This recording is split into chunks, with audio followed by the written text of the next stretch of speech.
いたします。この飛行機は間もなく離陸いたします。シートベルトをもう一度お確かめください。また、座席の背、テーブル、足置き、コントローラーを元の位置にお戻しください。Ladies and gentlemen, we will be taking off shortly. Please make sure that your seatbelt is securely fastened. Also, please return your seat back, table, footrest, and controllers to their original positions. Thank you.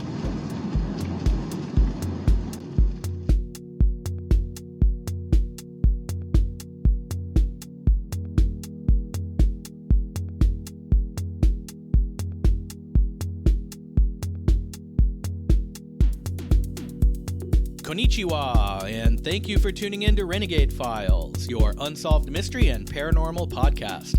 I'm your host, Lex Gordon, broadcasting on a cool fall evening of 89 degrees here at the Jungle Villa Outpost deep in the uncharted tropics. This is Renegade Files episode number 4, the Japan Air Flight 1628 UFO Encounter. Japan Airlines Flight 1628 is one of those cases that is considered to be in the top 5 lists of many UFO researchers and enthusiasts, while at the same time going virtually unknown to the current-day majority. It is perhaps one of the most credible and well-documented UFO sightings in history. The radar data, pilot-to-air traffic controller dialogue, and NORAD military observations were all recorded and documented. And the story has remained in the news for decades in Alaska, where the event took place. Recent unexplained footage filmed by military aircrafts has landed the UFO subject on the proverbial White House lawn of mainstream media, and weather balloons don't travel at 9,000 miles an hour. I guess it's some kind of progress we've made when these pilots can go on the news and not only be taken seriously, but keep their aviator jobs as well. Captain Kenju Terauchi was not so lucky. In this UFO case, we will explore the stories of what happened that early evening in the frigid airspace over Alaska. We'll hear what the pilot and his crew described, go over drawings and diagrams created by the main witness, and eavesdrop on conversations between the flight crew and the air traffic control officials who advised them as the jet tried to avoid collisions with multiple crafts, and the crew attempted to make sense of what they were seeing. So stow your overhead bags, fasten your seatbelts, and join Renegade Files as we fly the mysterious skies on Japan Air Flight 1628. Flight 1628. Flight 1628. Flight 1628. Flight 1628.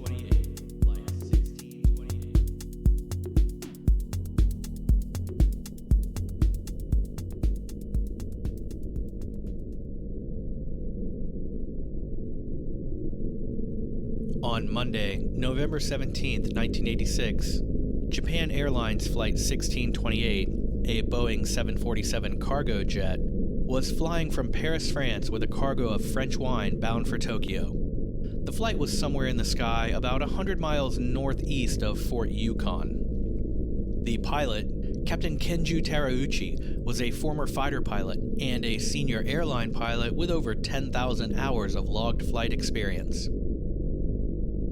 Shortly after 5 p.m., the co-pilot adjusted their course slightly so the plane would pass to the south of Fort Yukon in the city of Fairbanks.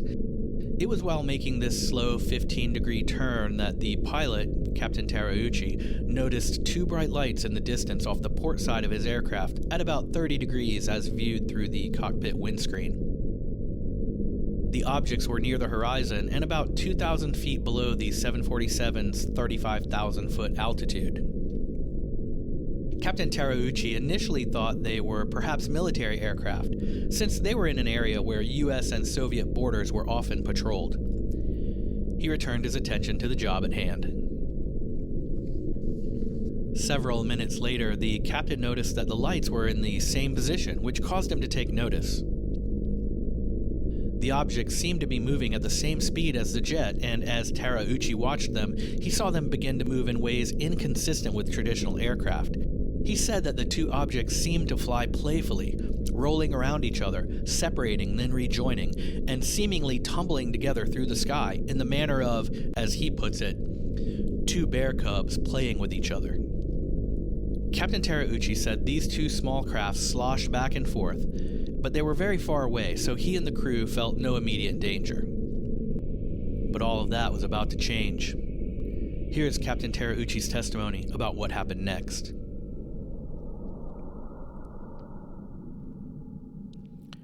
Unexpectedly, two ships jumped in front of our face and started shooting off lights.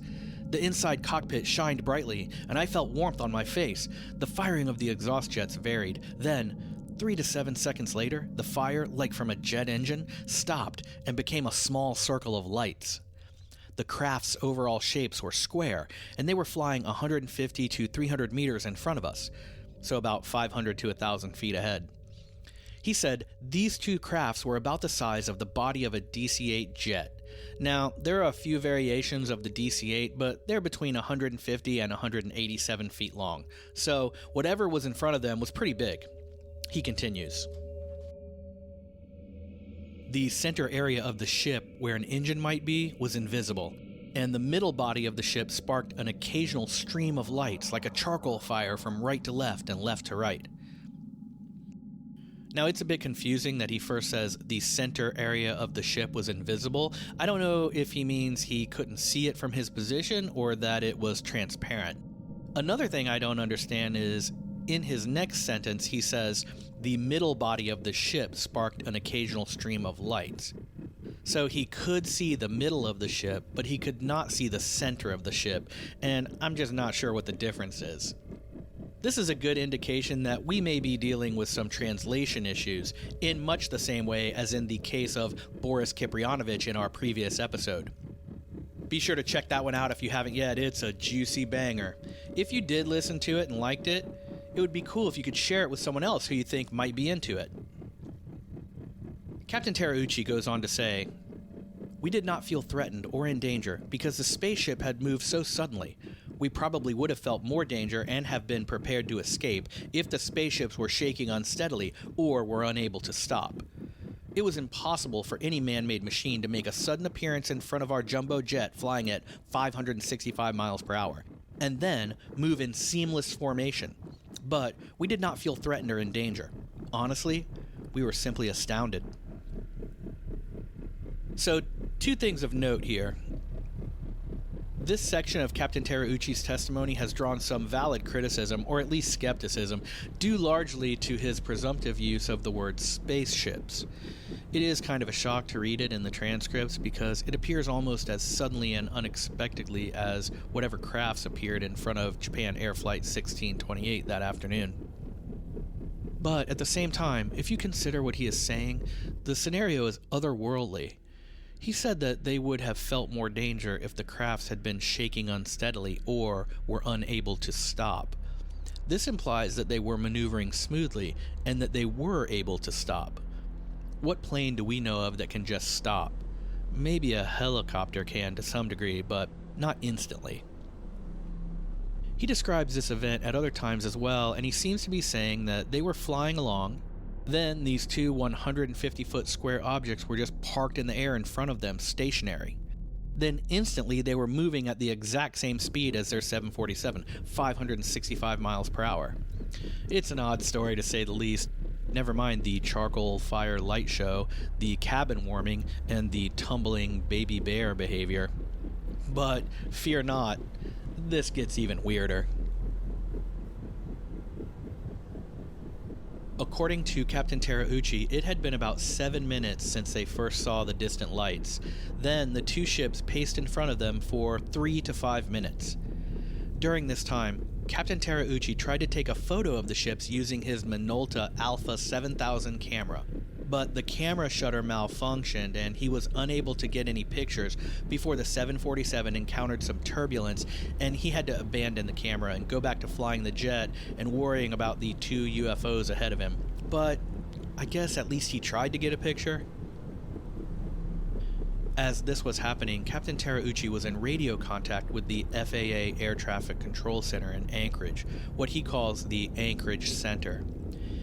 He said that their radio communications were degraded while the two mystery ships were close to them and operating at what he calls 2x5 quality.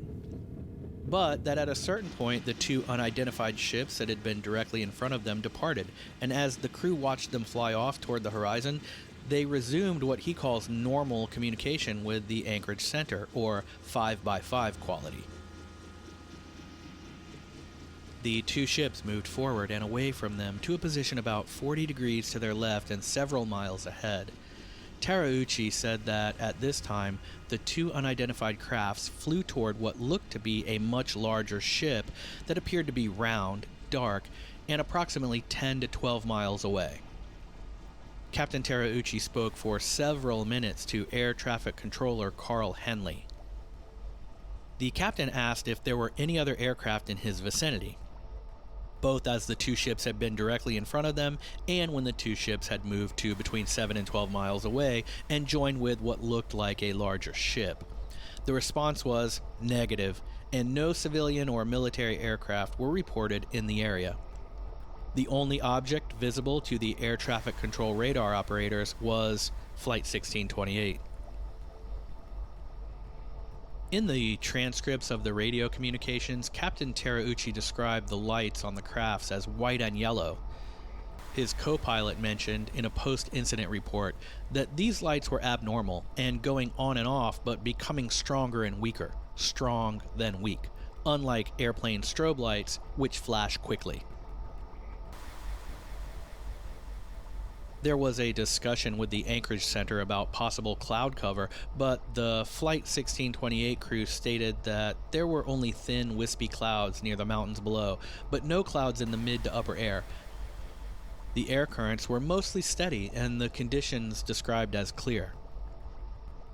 At this time, air traffic control specialist Samuel Rich relieved Carl Henley, and, having overheard the conversation about the odd yellow lights and strange crafts, radioed the NORAD Regional Operations Command Center, or ROCC, at Elmendorf Air Force Base to see if they could identify anything more on their advanced and various types of radar unavailable to the FAA Anchorage Center. Captain Terauchi continued to watch the larger ship, the mothership as he calls it, in the distance. At this point, he estimated the large craft to be about 7 to 10 miles away. He said that he thought this large craft was intentionally staying on the eastern side of his jet so that it was in the darker quadrant of the sky. The last remnants of the sunset still illuminated the western Alaskan horizon. In his 1987 FAA interview, Captain Terauchi said, "I think they did not want to be seen," and that although they had not been frightened up to that point, that they eventually began to worry because they, quote, had no idea of the craft's purpose. While the flight crew at the Anchorage Center waited to hear back from NORAD, and with the large craft still visible and now seemingly tracking at the same speed as, but ahead of, the 747, Terauchi had an idea. He decided to adjust the 747's weather radar to scan the area between his plane and the horizon in the direction of the object. The weather radar would have been of no use with the two smaller crafts directly in front of them from before, but now that what they were seeing was 7 to 10 miles away, that tool might at least reflect something. Terauchi says, "I set our digital weather radar distance to 20 miles, radar angle to the horizon. And there it was, on the screen. A large, green, round object had appeared 7 or 8 miles away, in the direction of the object that we were watching. We arrived at the sky above the Ellison Air Force Base and Fairbanks. It was a clear night. We were just above the bright city lights." He says that as they drew closer to the object they saw in the distance, a pale band of light around the craft's center slowly grew brighter. And as it did, the light revealed a silhouette of what Terauchi describes as, quote, a gigantic spaceship. The enormous ship had stopped, hanging stationary in the darkening Alaskan sky, several miles ahead, and that distance closing fast, as if the giant ship were waiting for them. Captain Terauchi said the larger ship was the size of 2 aircraft carriers, and as such, it dwarfed his 747 jumbo jet. There was a moment of silence within the 747's dimly glowing cockpit. Then the captain said, "We must get away quickly." The captain continued to converse with air traffic control, who could see no craft on their radar screens. They advised him to undertake evasive maneuvers to confirm that the object he and the crew were seeing was not an optical illusion, such as a shadow or reflection caused by the afternoon sun and the various distant clouds. The captain changed altitude by descending from 35,000 to 31,000 feet, and he also flew the 747 in a large 360-degree loop. With these maneuvers, the huge craft mirrored the plane's movements and tracked them in the same circle around which they flew, disproving any ideas of the vessel being a shadow or a reflection of light upon the clouds. Now, let's tune into the cockpit radio and listen to some of the actual dialogue between Japan Air Flight 1628 and the Anchorage Center Air Traffic Control on that fateful night. I previously thought that much of the original data collected by the FAA about this case had been destroyed in 2001, as they in fact claimed to have done in a memo from 2009. But since then, 1,569 pages of that information has been recovered. I haven't been able to find any of the original audio, although I did find pictures of the cassette tapes. Man, I have to say, it was a special kind of helpless feeling I got when I finally discovered a link to the original audio tapes. Then when I followed it, it was a photograph of those tapes. Thanks a lot. But back to the radio chatter. With more digging, I was able to track down a few bits of the original audio. Don't ask me where I got it. Anyway, let's listen. Now, it's old, staticky, and a bit rough around the edges. But frankly, at this point, I'd be disappointed if it wasn't.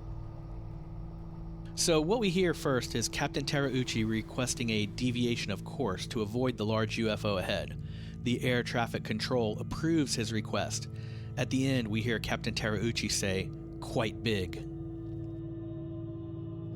Request to deviate from some object. Request heading 240. Spinner 1628 Heavy. Deviation is approved as necessary for traffic. It's quite a big, like a formation. Next, we hear Terauchi say the object has moved out of his view, and air traffic control confirms this. Spinner 1628, sir, do you still have the traffic? Disappear, Spinner 1628. Spinner 1628, if I understand, you do not see the traffic any longer? Okay. So now, Captain Terauchi no longer sees the huge UFO. Is it gone? Was it ever there in the first place? At this point, a military officer from NORAD at Elmendorf Air Force Base contacts Anchorage Air Traffic Control to say that they now see the large craft behind Flight 1628, or as they say, in trail. Yeah, that's 1-2. We have confirmed there is a flight size of 2 around your 1550 squawk. One primary return only. Okay, where is he following him? It looks like he is, yes. Okay, stand by. The phrase flight size of 2 indicates uninvited guests with possible hostile intentions. The Anchorage Air Traffic Control then relays this startling message to the Flight 1628 crew. Spinner 1628 Heavy. Military radar advises they are picking up an intermittent primary target behind you. In trail, I say again. We then hear the conversation about possibly scrambling fighter jets to assist the 747. Do you have anybody to scramble up there, or do you want to do that? Oh, we're going to talk to your liaison officer about that. It's starting to concern that Japan Airlines making the 360 now, and it's still following. Okay, we'll call the military desk on this. Regarding the large UFO, the captain, in his own words, wondered and feared as to their purpose. So the Anchorage Control Center offered to dispatch a military jet to assist the flight, but the captain refused, fearing a repeat of the Mantell incident. which was a series of events that had occurred on January 7, 1948, when Kentucky Air National Guard pilot Captain Thomas F. Mantell reportedly crashed his P-51 Mustang fighter plane and died after being sent to pursue a UFO. This is another point of contention among skeptics of the case. If the Flight 1628 crew were concerned, and an Air Force base was mere miles away, would they really refuse fighter jet assistance? But according to Captain Terauchi, the UFO they saw was immense. It could have carried 10 or more 747s inside it. He felt that fighter jets would be futile against something of that size, and he didn't want to provoke a violent incident. That's understandable. The air traffic controllers did, however, redirect a nearby United Airlines flight, which rendezvoused alongside the Japan Air flight to ascertain if they could also see the giant UFO and the two smaller crafts being described by Captain Terauchi. They confirmed that they could not, and at this time Captain Terauchi said the UFOs vanished and they could no longer see them either. The United Airlines flight was then advised to retake its original course. In the end, it seems that Captain Terauchi made the right call, as no harm nor damage ever came to his Flight 1628 aircraft or crew. Captain Terauchi filed a formal report with the official Federation Aviation Administration that the objects he and his crew had encountered were absolutely UFOs. The first question that often comes up when we talk about someone with a fantastical UFO story is, are they just making it up? In this story, the captain, as well as the other two crew members, reported seeing the two crafts that appeared in front of the jet. The other two crew members never elaborated to the degree that Terauchi did about the ships, only saying that they saw lights. And while the other larger craft was further away, and although it registered on the plane's radar and NORAD's radar, only Captain Terauchi had visual confirmation of that object. Or at least he is the only one who went on to talk about it. It is possible that the other two crew members just didn't want to risk their jobs. In the end, that may have been a wise bit of discretion on their part. So what did Captain Terauchi, a former fighter pilot and a senior airline captain with 10,000 hours of experience, get for his troubles? He went on to give interviews to two Kyoto news reporters. The captain showed them his detailed drawings with captions and objects for scale. These drawings are included in the Renegade Files Dark Intel files for our patrons, with links in the show notes. After these interviews, Japan Airlines grounded Captain Terauchi and moved him to the Chair Force, a permanent desk job. So if the question is, what did he gain from this story, the answer is nothing, and quite the opposite. He was eventually reinstated as a pilot after several years, and he finally retired in the Kanto region of Japan. This leads us to then FAA Division Manager of Investigations and Evaluations in Washington, D.C., John Callahan, and his remarkable story of smuggled data, hidden information, and meetings that, quote, never happened. Alright, strap in. This gets fun. According to Callahan, it was about a week after the incident with Japan Air Flight 1628 when he received a call from an official at the FAA in Alaska. This official told John Callahan that his office was being filled every day with people from the media, and he wanted to know what he should tell them. "What's the problem?" Callahan asked. "Well, last week we had a UFO chase a 747 across the skies up here." Callahan told the officer to gather all of the data concerning the event, both civilian and military, everything they had, and fly it overnight to his tech center. The military refused to send their information, but Callahan was sent everything the Anchorage FAA had. Callahan then, with the help of Anchorage FAA techs, set up equipment in his lab to be exactly like it had been in Anchorage. He programmed the radar data to display on radar screens, synchronized with the audio recordings made between the Flight 1628 crew and the air traffic controllers. With everything set up, Callahan played the reenactment of sorts and heard the three-way conversations between Anchorage Air Traffic Control, Elmendorf's NORAD Regional Operations Control Center, and Captain Terauchi's Flight 1628.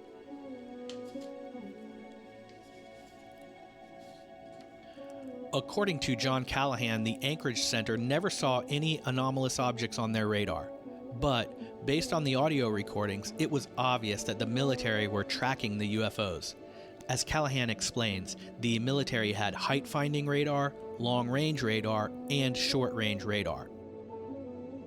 He believes that the military was capturing the UFOs on equipment that the Anchorage air traffic controllers simply didn't have. Details provided by the military controller, as recorded by the FAA, indicated that at some points the UFOs were traveling at thousands of miles per hour as they maneuvered around the airspace to follow and track, move toward, and then move away from the Flight 1628 747.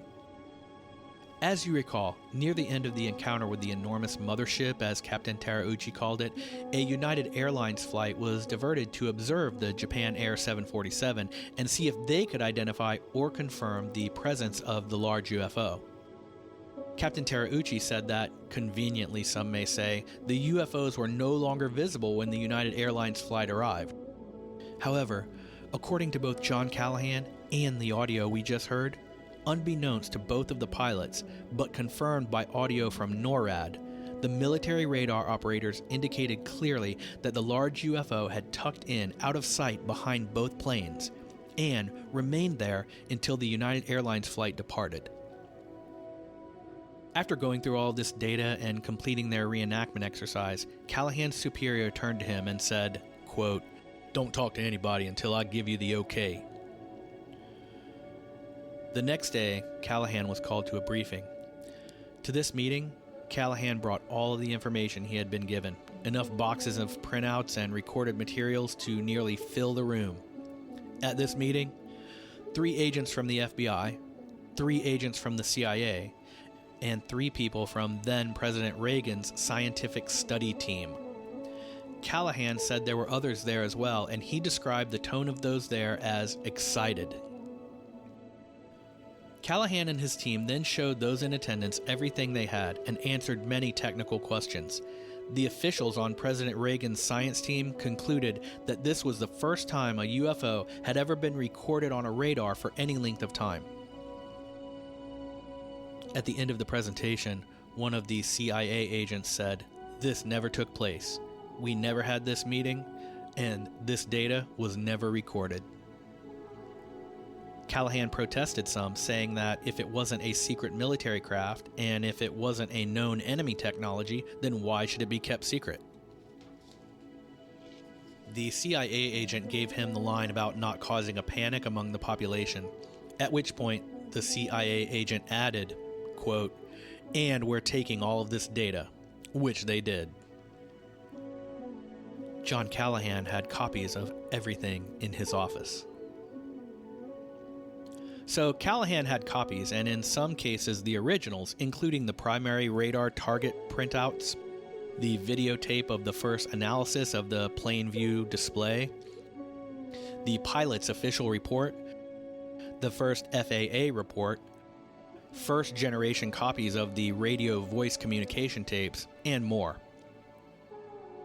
At this point, I want to dispel some of the skepticism that has arose around this case with regard to the legitimacy of John Callahan's employment and position at the FAA. Anyone looking into this case may stumble across a few posts, comments, or Twitter rants claiming that John Callahan is a fraud and that he never worked for the FAA, or that there was never an FAA Division of Accidents and Investigations. Now, it may be that some of these social media accounts posting such claims to discredit John Callahan have profiles filled with miracle vitamin subscriptions and hundreds of friends who are all beautiful Ukrainian girls with only one picture. But government trolls aside, some serious questions have been posted over the years as to John Callahan's credentials. Paul Dean, in a UFO Chronicles post, has done a fine job of collecting some 51 pages of official FAA employment documents which outline Callahan's entire career. Within these pages is a description of one of John Callahan's titles as Division Manager, Investigations/Evaluations.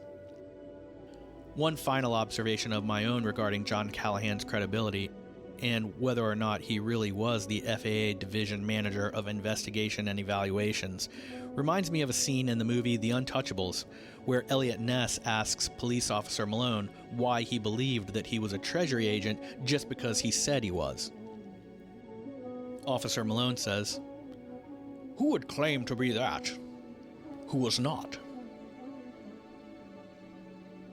As long as we are on the subject of debunking, another detraction I have seen about Captain Terauchi is that he is what skeptics call a UFO repeater, meaning that he has claimed to see UFOs before. This is usually a red flag when it comes to UFO stories, and probably for good reason. The UFO repeater phenomenon is certainly a valid argument when it comes to old Granny Hawkins up at the country store, who's always telling customers, "Mind you don't tarry out by the old Jenkins farm come midnight. That's where all them UFOs always land. I seen them bunches of times, especially after a few slashes of that old moonshine that Jitterbug Billy Joe cooks up." But to discredit Captain Terauchi's experience because he has seen unidentified flying objects before is not the same thing. It's not unimaginable that an ex-fighter pilot and senior airline captain with 10,000 hours of logged airtime would have seen his fair share of strange things in the sky. In fact, I've heard that you would be hard-pressed to find a pilot who doesn't believe in UFOs to some degree. This story is unique because it contains documented audio, written transcripts, and radar data from both FAA and military sources, which all coincide with a sighting of multiple UFOs by a pilot and to some extent his crew. Russ Haywood has written a very clear and in-depth analysis of the entire event titled An Odd Night in Alaska, JAL 1628, a synthesis of narratives from his book An End of Human Space. This well-written summation collects and aligns the FAA audio transcripts with the FAA interviews of the crew and a long summary of the following investigations. Reading through it is far beyond the scope of this podcast, but I'll link to it in the show notes so anyone who wants to can see it for free. Also, some of the other deeper research from this episode will be in the Dark Intel files on Patreon, so check that out from the link in the notes as well. It's always free to visit our Patreon page, and there's some free extra content there too. There are a few more things I want you to know about the investigation by the FAA into Flight 1628, mainly what happened when they landed. After all of the radar, tracking, and air traffic control chatter, Captain Terauchi and the Japan Air Flight cargo of French wine did land at their scheduled refueling stopover in Anchorage, Alaska. Upon arrival at the ANC International Airport, they were immediately met at the exit ramp offloading area by FAA Inspector Jack Wright, Special Agent James Derry and Agent Ronald Mickle of the U.S. Transportation Department's Security Division, and Mr. Shimbasi, the Japan Airlines Operation Manager at Anchorage. The crew and this group proceeded to the Japan Airlines Operations Building for an initial interview about the encounter. Special Agent James Derry said the crew was, quote, normal, professional, rational, and had no apparent drug or alcohol involvement. It was in this debriefing that Captain Terauchi drew several diagrams and drawings just 2 hours after the encounter. The 3 drawings are on Japan Air letterhead, and they appear in 3 top-to-bottom panels. The top drawing is of an overhead view of the 747 and the 2 square ships that appeared instantly in front of the jet and flew in unison with it for about 7 minutes. To the side of this illustration is a larger version of the backs of both craft as seen from the cockpit, with their multiple nozzles and circular lights described by the crew. The second or middle panel is of the huge 2 aircraft carrier-sized UFO. It looks kind of like a walnut shell, sort of a fat sideways oval with a center ridge around its equator. Captain Terauchi has drawn a minuscule 747 next to it for scale. And when you notice that, it's a scary image for sure. Below that, in the third panel, is a drawing with notes that shows the in-flight weather radar screen and where and when they saw the object appear on radar, with what I am told are radar settings, but they are in Japanese, and handwritten Japanese, on a document drawn in pen in 1986 and photocopied and digitally moved around who knows how many times since then. I can't read the words, but the drawings are clear. It's a cool document to check out for sure. As for some of the other research I've done on this case, and there's a lot, all of it is in the Dark Intel Files post for this episode on Patreon, but here are just a few of the things that you can get there. The confirmation documents of John Callahan's FAA career I mentioned earlier, the synthesis of narratives by Russ Haywood, a Washington Post article from January 2nd, 1987, the official Japan Air Flight 1628 flight path maps, and with an amazingly deep collection of documents compiled by the Black Vault Project. I linked to the main page because there's just so much there. But of note, there are recorded images of the radar data, some of them with captions. Transcripts of the FAA interviews with Captain Terauchi, a chronology of events with a memo cover letter from the U.S. Department of Transportation, transcripts of the air traffic controller conversations with the flight crew, FAA public affairs, news releases, and it goes on and on and on. One of the coolest things in this cache of documents is a collection of letters written to the FAA from, I'm not sure how many, but hundreds of people.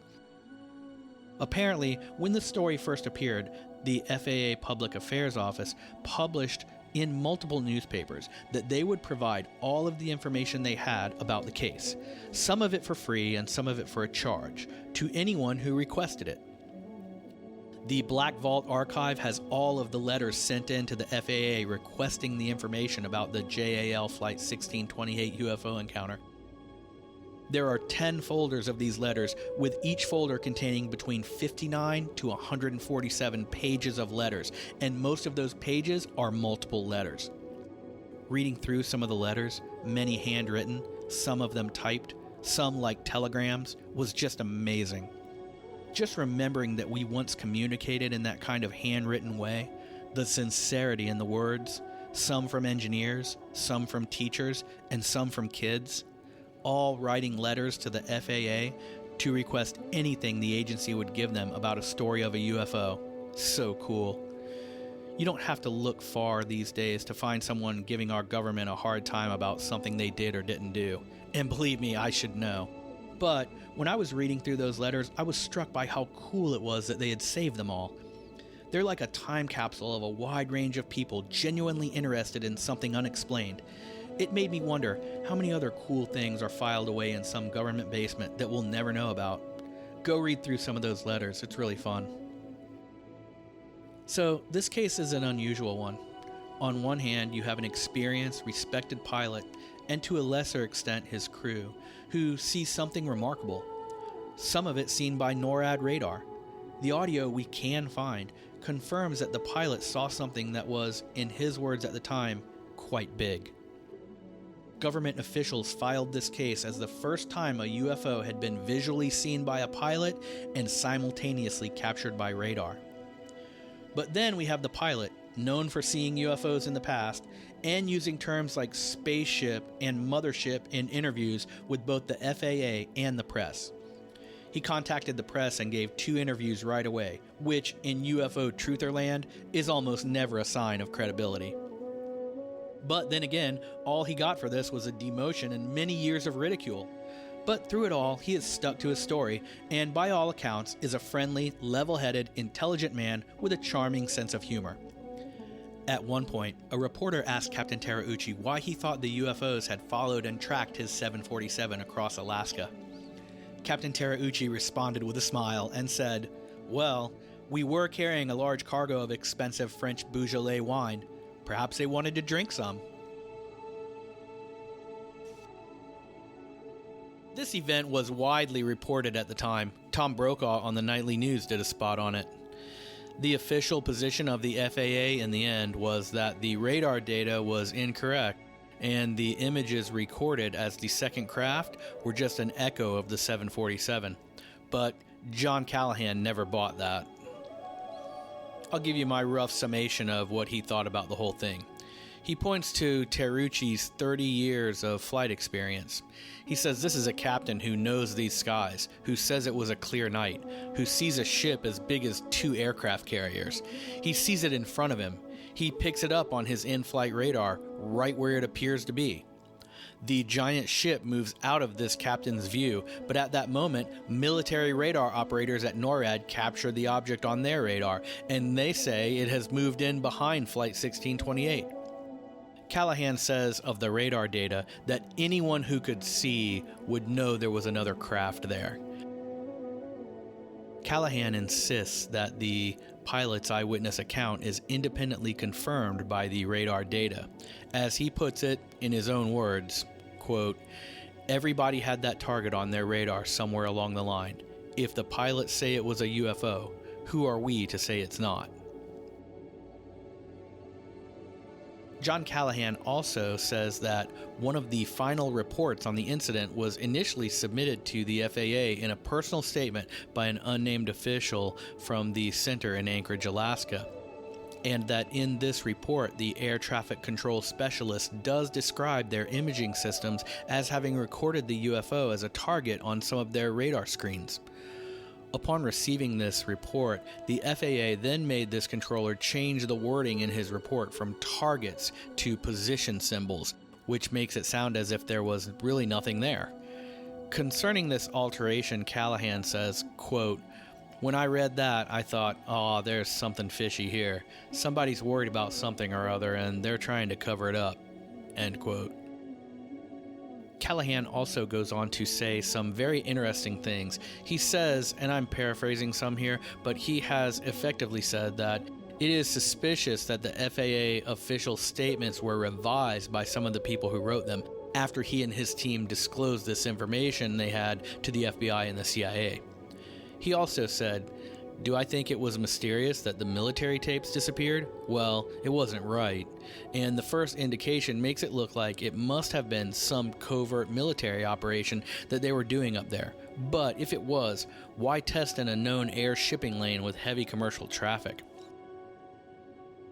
Or that the military knew more than we did about who those visitors were and they didn't want anyone else to know. And of course, the people who are involved at the lower levels don't really know what's going on above them. If someone calls and says erase those tapes, they just erase the tapes. They really don't care." When they asked Callahan what he thought, he told them, "It looks like we had a UFO up there.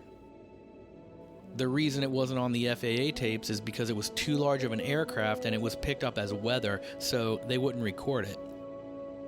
But there are guys who say they saw it on the screens, that the Japanese pilot saw it. The Japanese pilot drew pictures of it. Eventually, they gave the Japanese pilot a hard time because of what he was saying, that he was embarrassing his country. Our military controllers say they saw it. Our FAA controllers say they saw it. Our FAA controllers, after a period of time, came back and said they really didn't see a target, they saw something else, which makes it sound like someone is helping them fill out their reports. Therefore, that looks suspicious." He goes on to say that he thinks that the country is set up to marginalize people who come forward with credible stories.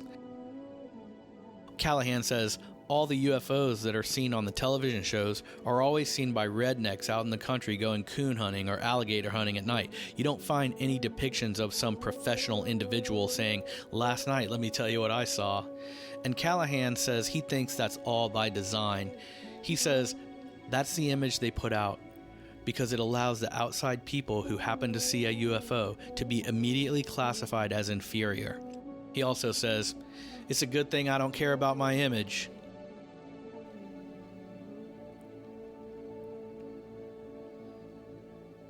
In the end, this is a really cool UFO story.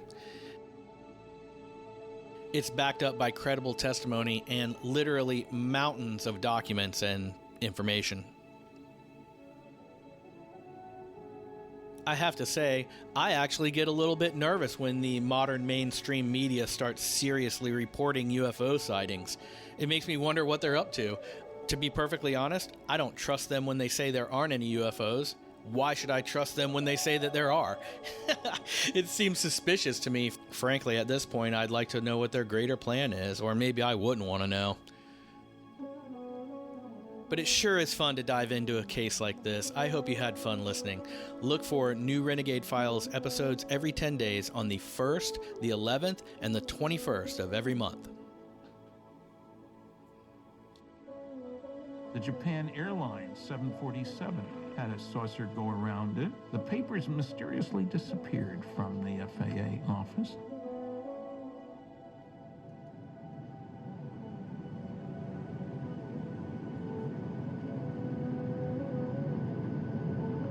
All passengers and cabin crew should now be seated with their seatbelts securely fastened. The cabin lights will remain dim for landing.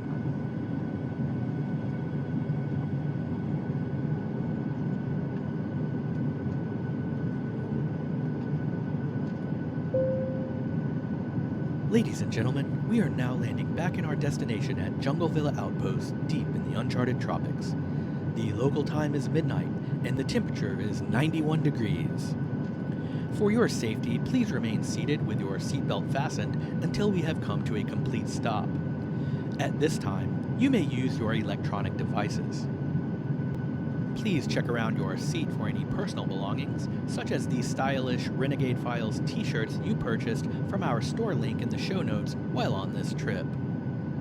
On behalf of Renegade Files Airlines, I'm your captain, Lex Gordon. Thank you for flying the mysterious skies. Stay wild, Matrix child.